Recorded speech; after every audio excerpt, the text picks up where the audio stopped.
live now in Adams. Okay, perfect. So this is what I'm saying. It is local people. Johnny had asked a perfect question when we were listening to one of the stories earlier, and he said to one of the parents, "Is it real? Is the Children's Miracle Network real?" It absolutely is real. There is nothing. It's not like your money's going to California or Texas or anything. It is staying here. Now, you, Jenna, have a really interesting story that I don't think I've ever met somebody that this has actually happened to. Well, until today. So I want you to tell everybody just in a snapshot of what happened. I do have a unique story, and that's why it's important that I share it. 2 years ago, my 8-month-old son, along with my 10-year-old daughter at the time, Olivia, and my 6-year-old son, Brady, I dropped off at daycare so I could go to work. And while I was at work, my 8-month-old son, Madden, was placed to sleep on an adult bed surrounded by pillows and blankets with a bottle. Yep. For his nap time. And during his nap time, when he was drinking his bottle, he started to choke, and he tried to roll over and, try to, fix himself, and he couldn't due to the unsafe sleep environment that he was in, and he suffocated in his sleep. At the time, the daycare provider noticed what had happened. She immediately called to my 10-year-old daughter at the time, Olivia, to call 911. So, Olivia, you were there. Yeah. Okay. And Olivia called 911 and assisted in the emergency response relay from the 911 operator to the daycare provider to perform CPR. And although, Olivia did all that she could do that day, Madden did not make it. He was transported from Samaritan Emergency Room to Upstate Gano Hospital and passed away later that evening from asphyxiation. So let me just stop you right there, because you hear about these stories, but you don't.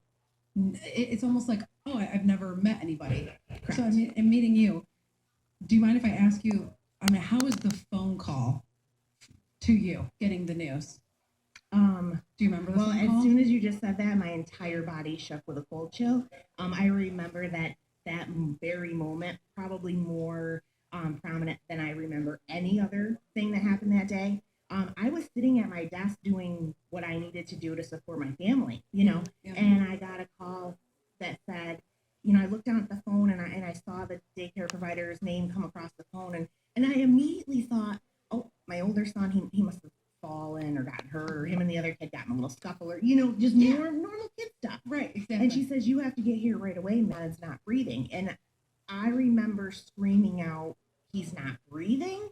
And everybody sitting around me at that office, I think the entire office froze, and I just remember running so fast to my car, and then calling my husband and running to and everything was just happening so fast. And then you get there and you see this little baby that you dropped off happy and healthy and waving, and then you see him attached to machines fighting for his life because of a simple, could have done something correct and not made this horrible decision. Right. So I think that one of the things that I want to bring full circle is because the Children's Miracle Network encompasses more than people know.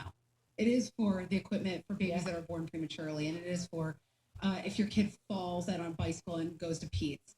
But it also covers grieving as well, and that is part of what the Children's Miracle Network does.